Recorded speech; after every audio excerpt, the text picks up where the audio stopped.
All right, everyone. So this is going to be my overview of the last module of the class and talking about final project submission stuff as well. So since we're wrapping up here, I decided to leave my Zoom video on while I screen share here. Because I just feel like being able to see my face might provide a little closure to class. I don't know, it's always weird to wrap up a class via online Zoom, but that's the world we're in right now. So I have posted an updated agenda for week 8 under the week 8 module on Canvas. I just recently updated it, so there was an old one that might have been up during one of the videos and stuff, or might have been up earlier today, so I apologize for that. But this one's all updated with the content that you'll see in the week 8 module. I put a little note here that this last class is meant to just provide some additional resources for you to go deeper into R, you know, some more advanced R topics. So I'm not expecting you to get at these materials right away because you're probably busy working on your final projects and the class was over so fast. There's just so many more things that we could discuss in R that we didn't have time for. So this class is me trying to cover that a little bit. But by no means, it's not it's not as comprehensive as it could be, but I'm trying to just to get some additional resources, at least from what I've done in R. So first we'll just talk about the final project turn-in a little bit. I've posted the submission under week 8. Oops. Let's see, yeah, final project submission. Talking about to include your .r script and your RMD file and the HTML or PDF that you generate from that you knit from the RMD file. Try to zip that up in a zip file and then turn it in that way, because that's the easiest. Now, it says it's due Saturday the 24th, and this is just because that's the latest I could have Canvas make a submission date, because after that the term is over. But then if you noticed in the agenda, I think I put like absolute latest Wednesday the 28th to turn it in. I just wanted to give people a couple more days. I know, you know, this time of year is getting ahead of me, and I could use a couple more days. So you know, don't panic this weekend. I would just say, I'm looking at my calendar, I would just say the 28th, Wednesday the 28th, so pretty much a week from today would be the absolute latest to turn it in, so I have time to get your grades submitted before the end of the quarter.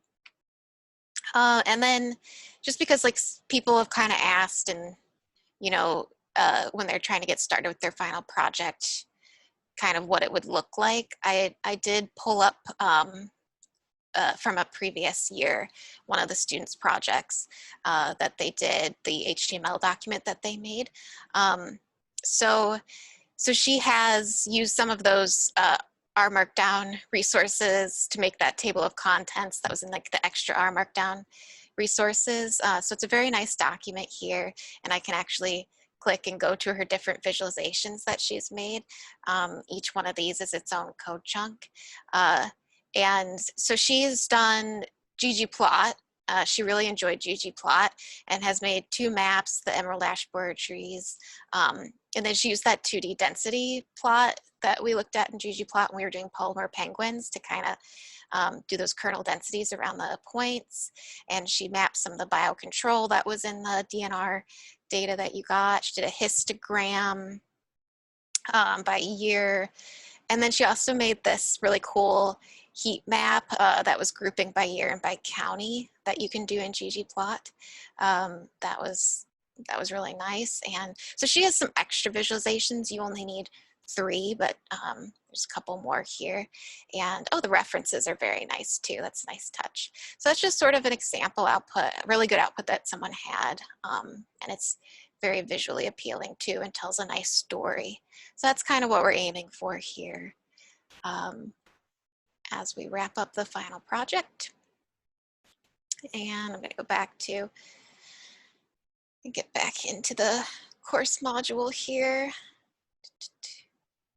and just talk about what we have coming up. So the first sort of extra resource is the PER package that I have an example demo that I do with the baby names data set, again, just working with one of the functions in PER. This is a package for that is used a lot in the tidyverse that kind of replaces some of the functions in it, kind of replace the lapply and sapply, the apply family of functions, because people work with the tidyverse. If you didn't like those functions, you're not alone. So this was kind of, PER is kind of used in place of those a lot. So you'll see what I mean when we get to the map function in the example with baby names. But I've also posted a YouTube link to a demo of that as well. And so that's the PER package. I believe that Jake used it for something in his analysis video under class 6. So if you worked through that while he was doing it, you might have installed PER already. And then I wanted to provide a little bit of info and a demo on R Shiny. This is an application for building web apps with R that's getting bigger and bigger. And I did make a web app, a Shiny web app with some of the data on the Weevil location. So I share that and I'll post that on GitHub as well. And there's a Shiny cheat sheet. This is a very wordy package in R. Like it's basically like mapping to an HTML document. So it does help if you like know a little HTML or know something about the document object model of a web page. Oh, it's kind of sideways here. Yeah, so you'll see when I'm going through the demo, it gets kind of like wordy, but that's because it's kind of mapping to an HTML web page, like an interactive web page, much like our Markdown maps to Markdown, but it's a little more, just a little more verbose, I guess. And also JavaScript is working behind the scenes, so I might make reference to JavaScript, and that's because I used to teach the class in JavaScript. You don't need to know JavaScript, but I like to bring it up from time to time. Because anytime you have something interactive in the web server, JavaScript's there in the background. It's not R doing all this by itself, but you only need to know R to do a Shiny app, which is cool. So, and then I also have this Shiny app web gallery, which has a bunch of, oh, let's see. Oh, shoot. I'll have to make sure that that works. But basically, it's a bunch of different web apps that people have developed, so you can kind of get a sense for the diversity of web apps that are out there. Okay. So that's Shiny. And then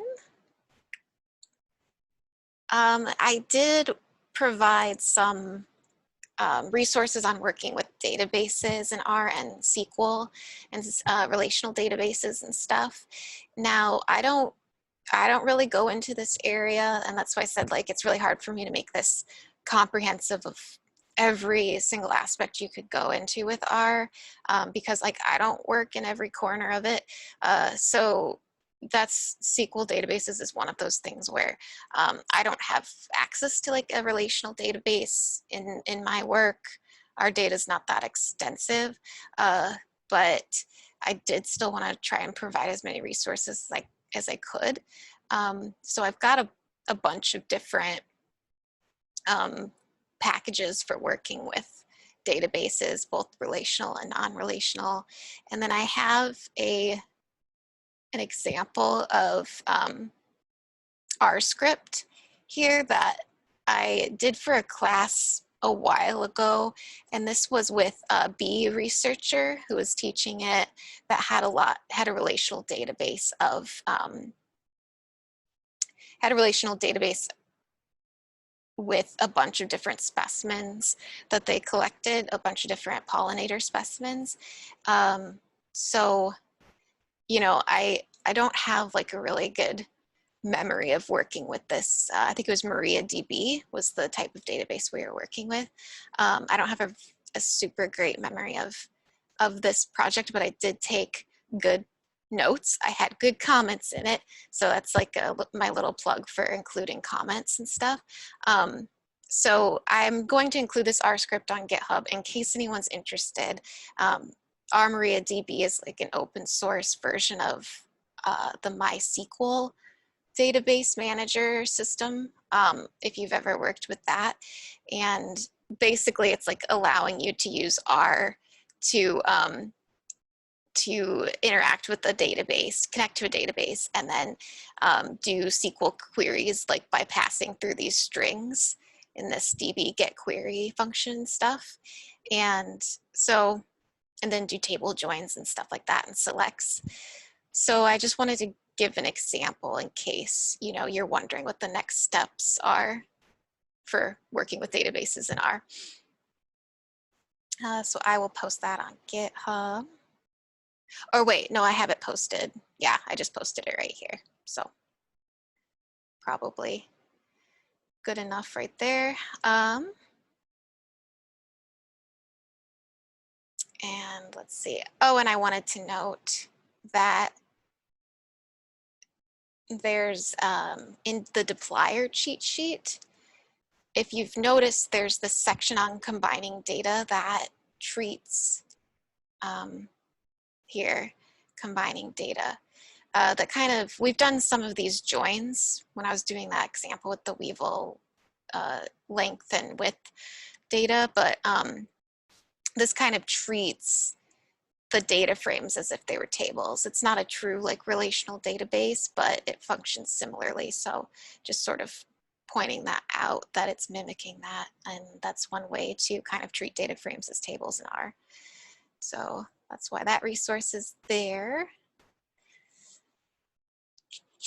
And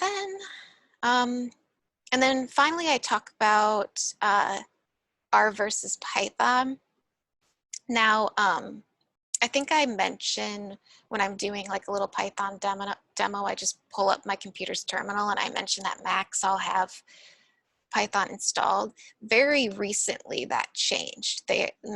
New Macs are not coming installed with Python already, but many of you might have it installed if you took the Python class anyway, or you know, have like a Python installation for ArcPy or ArcGIS. But anyway, I just wanted to like clarify that. It's kind of frustrating. It was really nice when it was just installed in the background on Macs. But anyway, so I do I'm going to post a little example of comparing a function. Actually, I start with a JavaScript exercise from my class years ago on JavaScript programming, and then I compare it in R and then Python, and I'll post that script too on GitHub. And then there's this link to an R reticulate tutorial that some people did for a final project that just talks about this package reticulate.